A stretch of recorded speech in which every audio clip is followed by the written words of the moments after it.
Hey guys, TCGLover here. Coming at you with something different today. Instead of the boring old typical decks of the format, even though the format's only been like a couple of weeks old now, we kind of established what the top decks of this format is. YCS Toronto looked a little bit boring in terms of the top 32 even.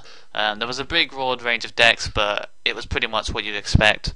Of course, Angel Flores, he managed to win with heroes in YCS Guatemala.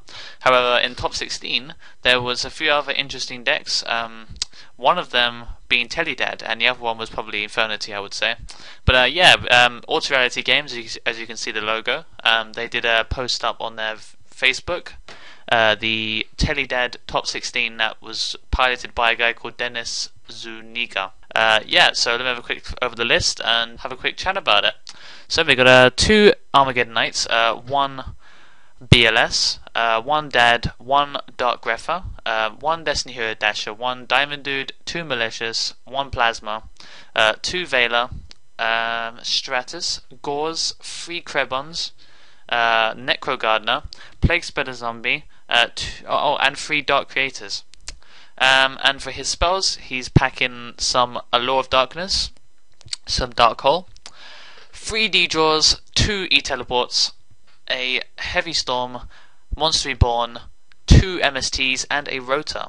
And for his 6 traps, he's running a Mirror Force, a Return from Different Dimension, Solemn Judgment, 2 Solemn Warning, and a Torrential Tribute. And then for his extra deck, he's got a Catasta, Black Rose Dragon, Colossal Fighter, Dark End Dragon, Gaia Knight, Red Dragon Archfiend, Scrap Dragon, 2 copies of Stardust Dragon, Fault Ruler Archfiend, Gatchi again, Tetsu, Heroic Champion Excalibur, Leviathan Sea Dragon, Utopia, and Zen Mains. So yeah, that's the complete deck. It's a very strange deck. He uses stuff like he uses E-Teleport because TeleDAD definitely functioned with E-Teleport. I mean, the main focus of the deck is to use Destiny Draw to discard Malicious, and then you summon Malicious free of charge because you've drawn 2 to replace the Destiny Draw, so you don't lose any advantage. You get 3 monsters in the field, and then you use E-Teleport to get Krebons, and then you summon into a Stardust Dragon. Or if you want, you can go into Red Dragon Archfiend because it's a dark. You can go into Dark End Dragons. Quite a few different options, so it can set your grave up for Dark Arm Dragon when it comes to the field. He runs a lot of different things that I'm not really I'm quite surprised that he runs, especially the 3 Dark Creator. Obviously, Dark Creator is quite useful in dark decks because you can just banish and then special summon, so it's really good for bringing back stuff. Although, what are you really going to bring back? I mean, you can bring back Plasma, I think.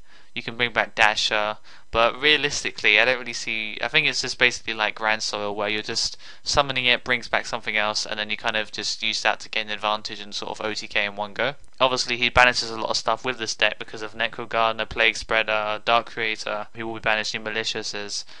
He will banish Krebons in case he has to emergency teleport on their turn, stuff like that. So he will use Return of Different Dimension to bring it back. I feel like his monster count's a little bit too high.